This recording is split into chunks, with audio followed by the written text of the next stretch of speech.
What's up, guys, and welcome back to another episode of Fanboy Talks, where we talk about everything you guys might care about. My name is Vaughn Hyde. I'm joined by my good friend Chase. Hello. Oh my god. So today, for our first episode of the week, after being on a brief hiatus because I went on vacation to Washington. Not a big fan of Washington, by the way. I would like to point that out. I don't know. It's just like Seattle sucks. Washington State. Washington, we went to Seattle. People are terrible drivers. People are just like the worst, and they don't have real street signs. It's a bunch of bullshit. They don't have real street signs. Yeah, and they have very small lanes. It's just the worst. Oh, okay. Yeah. Maybe that's why people are such bad drivers. Bro, that's probably no. They're just idiots. They're just bad at driving. Okay. Yeah. Fair enough. So if you guys are living in a gutter, you don't know that that E3 happened last week. It's the world's, arguably the world's largest gaming conference that happens. It's whole shitload of news, whole shitload of other stuff. Basically just games.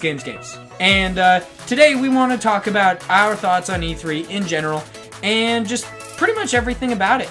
How'd you feel about it? How do you think they did this year versus last year?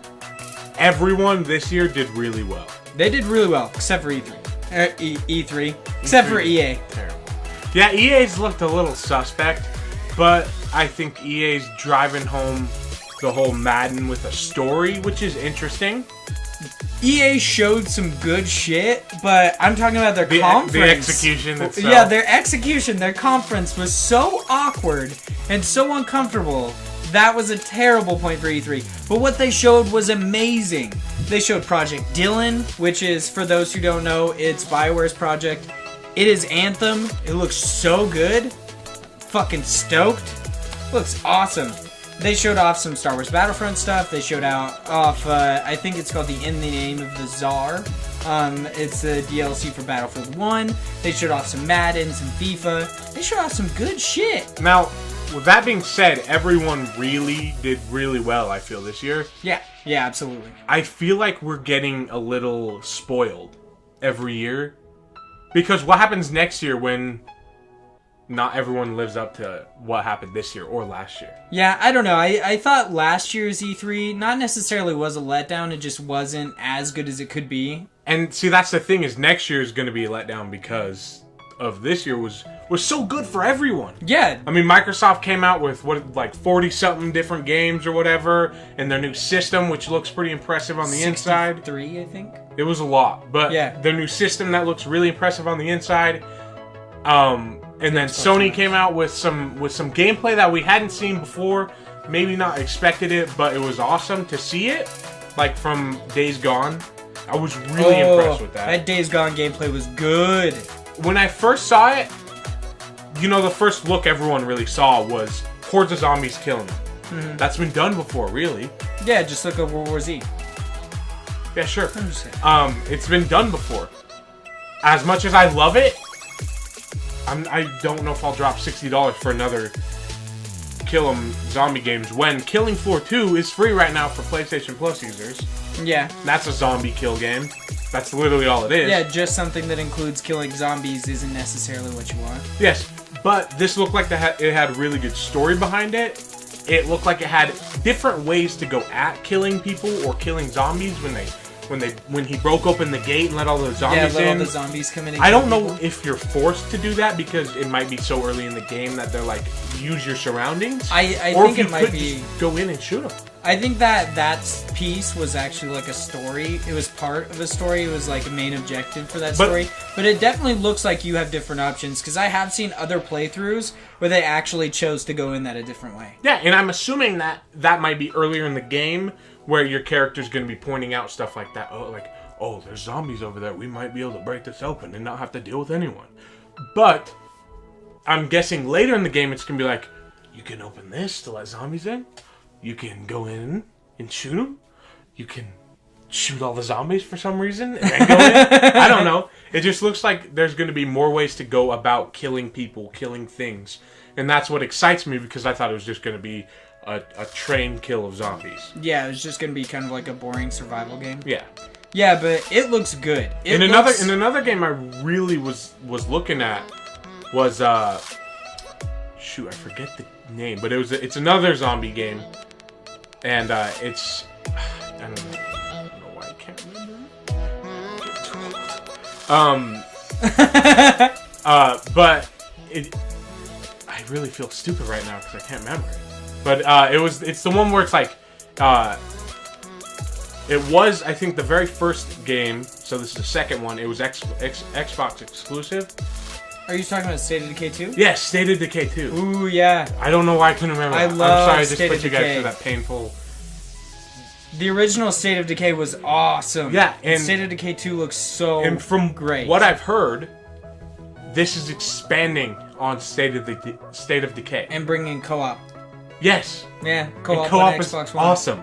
Oh, But that is also going to release supposedly later for PlayStation. supposedly. Because they were saying something instead of Xbox exclusive, it was Xbox It was a launch timed exclusive. launch exclusive or timed exclusive.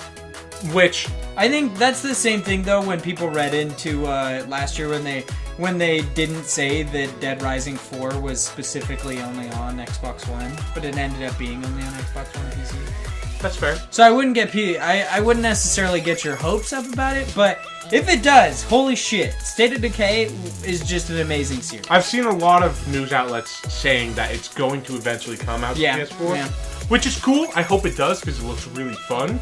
I never got to play the first one, but I've seen gameplay of it, and if this is just more of that on a bigger scale, I'm down for it. It was damn good. Because it looks awesome. But overall, I think everyone just did so good this year with their presentations, and sure, some of it was a little wonky, but that's kind of what happens when you go and present to the world about things. Yeah. Something's gonna look weird. You're gonna, whether you forget what you're saying and you lock up and you kind of ramble on a little bit like I was doing earlier when I forgot the name of the game.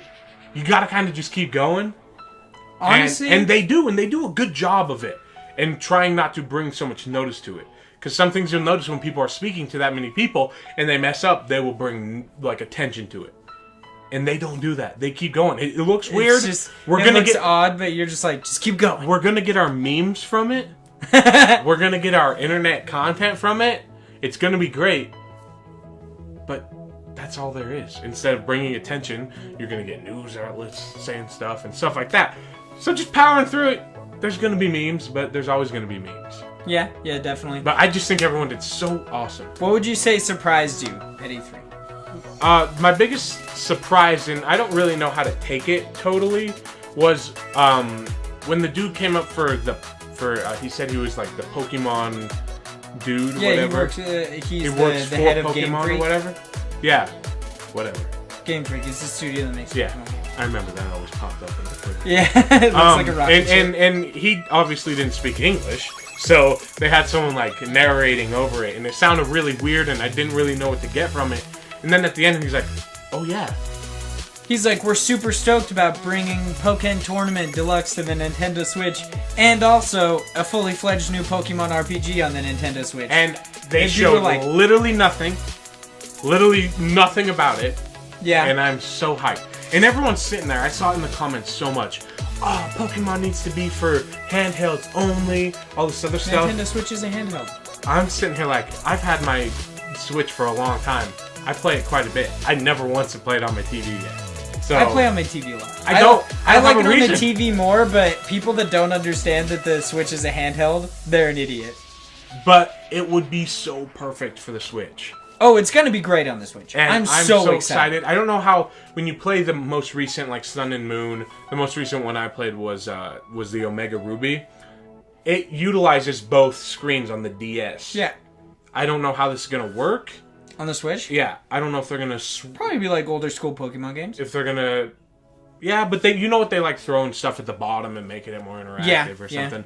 I don't know if they're gonna make it to where you can play it like a normal Pokemon game, like an old school, like Fire Red, or you can throw it on your TV, and your pad will be Ooh, I don't think they should do the second screen the experience. second. thing. Okay, that's fair. I'm just think saying that it's would be something they slightly could bad do. because it's like Star Fox Zero, where they made like the tank driving, and the inside of the tank is here, and then it's over there is the outside.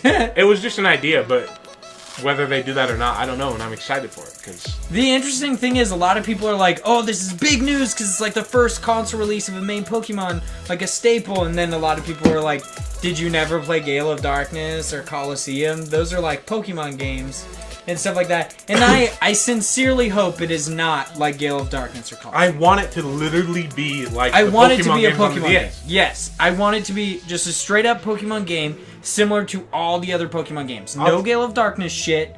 No Coliseum. Like, those are... Okay, Gale of Darkness was not very good. Let's be real about that. Coliseum... I played the shit out of Gale of Darkness. So. Is that what it's called? Gale of Darkness? Yeah. Whatever. Yeah. But I played... Pokemon XD Gale of Darkness? Yeah, that's the one with, the, like, Dark Lugia or whatever it was? Yeah, when you could only catch Pokemon if they were dark Pokemon. Yeah, and you caught other people's Pokemon. I played the shit out of that. So. See... Like, those games were, like, interesting, but they just weren't good because they weren't, like, real Pokemon games. Coliseum was good. I enjoyed Coliseum. It's a fun game. But what I want is a true Pokemon game. That's exactly what I want. And that's why a lot of people are pissed off with Pokemon Tournament. That's what it kind of seemed like he was saying. Yeah, yeah. So, it looks fantastic. I'm not going to expect this game till 2020 or 2021. They said more than likely late 2018. Oh, okay. Whoa. Yeah. Well, he was pointing out that it's not going to come this year. It's probably going to be 2018. Oh, okay. So some games that I was actually really surprised that showed up at E3. I really enjoyed The Last Night. I thought it looked amazing. It looks like a retro Blade Runner, and I think that looks fantastic. You were saying that you have heard some negative things about it from some different outlets that we both like kind of funny and stuff like that. I'm definitely going to try to make my own opinion on it. Just because indie games are kind of like a polarizing thing. You either like it or you don't. But a lot of people at Kind of Funny really enjoy indie games, so maybe it'll be good. I don't be have experience with a whole lot of indie games, so I'm just gonna kind of say, yeah, you do. You do you. I don't have experience with them, so I'm not gonna make any judgments about them because people like them. I love indie games. Love indie games. And just because I don't doesn't mean I need to be like, hey, that's stupid. No, if you like it, then you like it. I mean, a big surprise from a couple years ago in indie game was Ori and the Blind Forest. Amazing game. Great Metroidvania indie game. And Ori and the Will of the Wisp was just announced at E3. It looks so good. It looks so beautiful. I can't even describe how good it looks. Like, you guys will just have to watch it. I might throw some screenshots and stuff like that. A lot of people are saying it's one of the most beautiful indie games that they've ever seen. And I truly believe that. I 100% think it looks just too good. Ori, The Last Night, Ashen. Ashen also looks really good. It's kind of like a co-op survival game where you have to play with other people, but it has very, like, tactical and involved combat. Looks really interesting. You know something I was really looking forward to? More couch co-op. Oh man, couch co-op is just And I remember there was one game. There was one game that they announced couch co-op, and it was like a big deal. But I cannot remember for the life of me. There was too many games to keep up with. There's a lot of games to and I forgot this one, and I'm really sad that I did. And two more gigantic surprises for me. One, Beyond Good and Evil 2. We just watched that trailer. It looks fucking good. I have no idea what's going on. Never played the first one. But from what I've seen, this would make a great movie. Yeah. So that cinematic trailer was fucking good. And it was so interesting and funny. You could throw this character that they announced into the world of the Guardians of the Galaxy. He'd probably, yeah. And he would fit in very well. Whether he was a bad guy or a good guy or whatever, he would fit in very well. Yeah. And it would be awesome. So all these characters look really interesting. If that's your main character, that's exciting, that's intriguing, because it looked really good. I doubt it.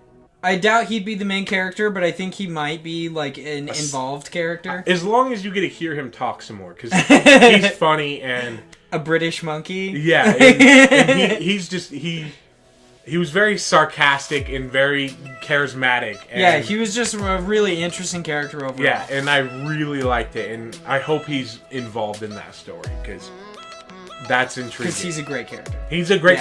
I've heard him speak 4 sentences. Maybe. And you're already kind of hooked on him. And I'm hooked on him. He's a badass. I also, my last, like, really, really big surprise, I mean, there was other ones that I was surprised about, but my last really big surprise was that Monster Hunter Worlds is coming to Xbox One and PS4. And that looks fucking good.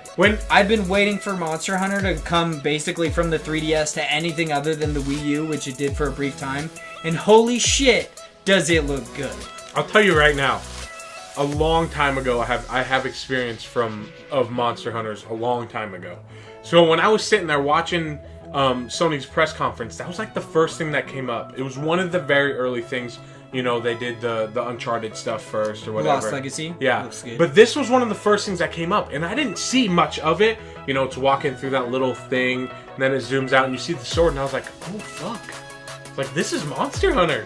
I was like, that's interesting. Yeah, Monster Hunter looks awesome. And like he said, when he introduced it, I think it was for this game, he said that it's not a huge like game that everyone loves.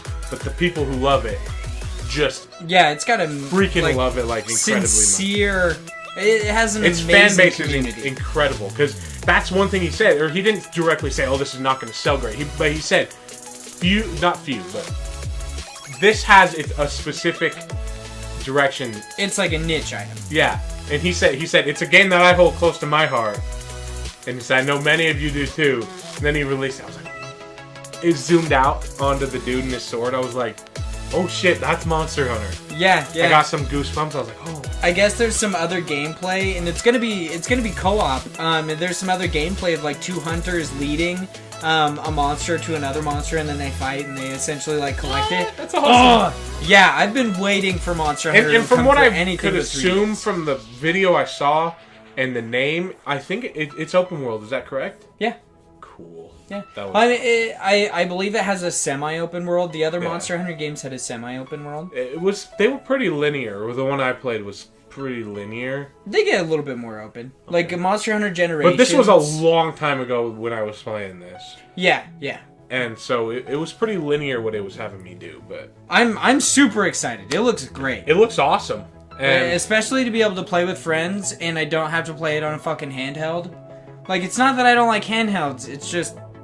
No, I want my fucking controller. I want to play on my console. For a game that's that big and that like oriented around combat, I feel like it really needs to be. Yeah, I really prefer turn-based games on like Game Boys or on a handheld. It's really enjoyable to me on that. But if I was sitting there playing like some wombo combo playing games, Dark Souls on fucking 3DS, it would not be as enjoyable. But that being said, it looks really good, and I'm excited for there to be another. Yeah, for another Monster Hunter. It looks fantastic. Now, one segment we were talking about saying, and this is gonna be a longer video. We're sorry, not sorry. Not sorry. But E3 is a big spectacle, so we're gonna cover quite a bit. Was one game? If you watch, you know that we really prefer PlayStation over Xbox. Not saying Xbox is wrong, but it's wrong. So if there was one Xbox game, one Xbox exclusive that you saw and you were like, man, I really wish that was a PlayStation also, what one would that be for you? Ori and the Will of the Wisp. Okay. Yeah, it would either be that or The Last Night. My big thing is I look for good indies, because that's what I want to play. And Ori and the Will of the Wisp looks amazing, but the fact that I have to have an Xbox One to play annoys the shit out of me. And I don't want to do that. And I had an Xbox One, and I sold it because they canceled all the exclusives that I wanted. They canceled Fable, they canceled Scalebound, they canceled essentially everything I wanted, but now I've got a release date for Cuphead, I've got Ashen, I've got The Last Night, I've got Ori and the Will of the Wisp. If I could choose if I could have any of those on PlayStation, or just essentially any of them not on Xbox One, I would absolutely exclusively. See, I'll probably, to be honest, probably buy an Xbox One now. Again. I think they're relatively good. The S is relatively good price right now. Oh yeah, I know. So. Yeah, I work for GameStop. You've been on vacation. I don't know what you've been doing. I went to work today. I don't know if you're checking in on sales and stuff. Yeah, they're a decent price. They're gonna go a lot lower around November for the Xbox One X. So. Yeah, a lot of people. But see, if I get an Xbox One, I would prefer just to get the X.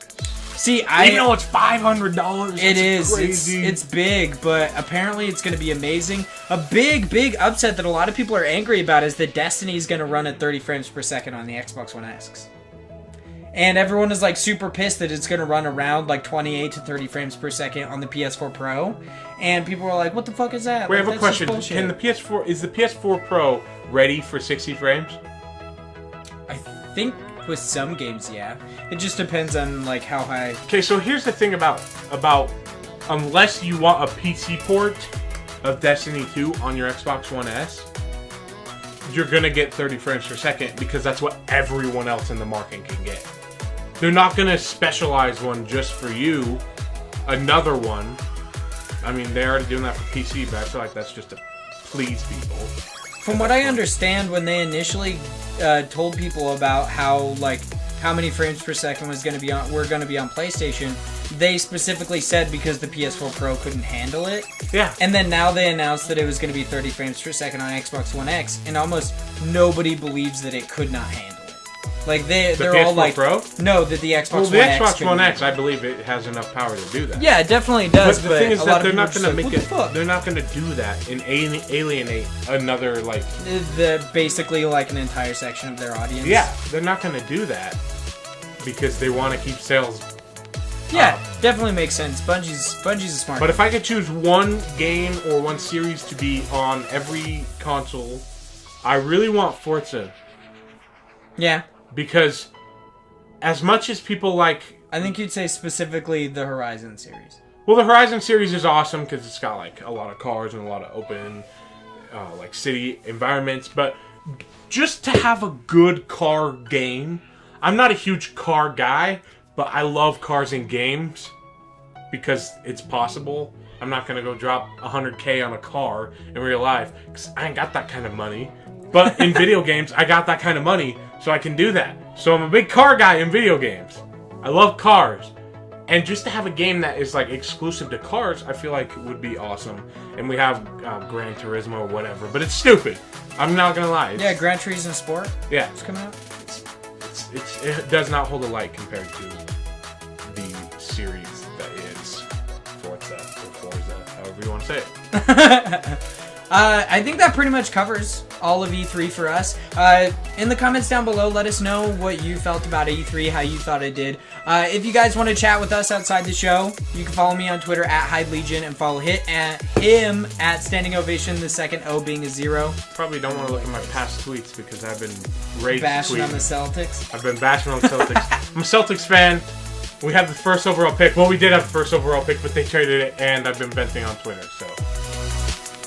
calling the Celtics GM terrible words and stuff. Thank you guys so much for watching today. If you guys like this video, make sure you click that like button. Make sure you subscribe for all of our upcoming content. We post every Monday, Wednesday, and Friday. We post irregularly on Tuesdays and Thursdays. Every once in a while. This was a long video because E3 is a big thing, so just want to throw that out there again. Yeah, we don't normally do videos this long. If you guys would like us to, make sure you leave a comment down below. Make sure you leave a comment down below letting us know about topics or just how we're doing in general. Helps us out a bunch. That's about it for us today. Yeah. We eventually, I want to throw out an announcement. We eventually want to start doing more gameplay on the channel because we're a gaming channel. So yeah, do some more Let's Plays. But we're still trying to figure out how to do multiple mics and stuff. So we'll figure it out eventually, and we'll post that up, and we'll have some cool names and stuff for it. So that's it for us, everybody. You have a good one.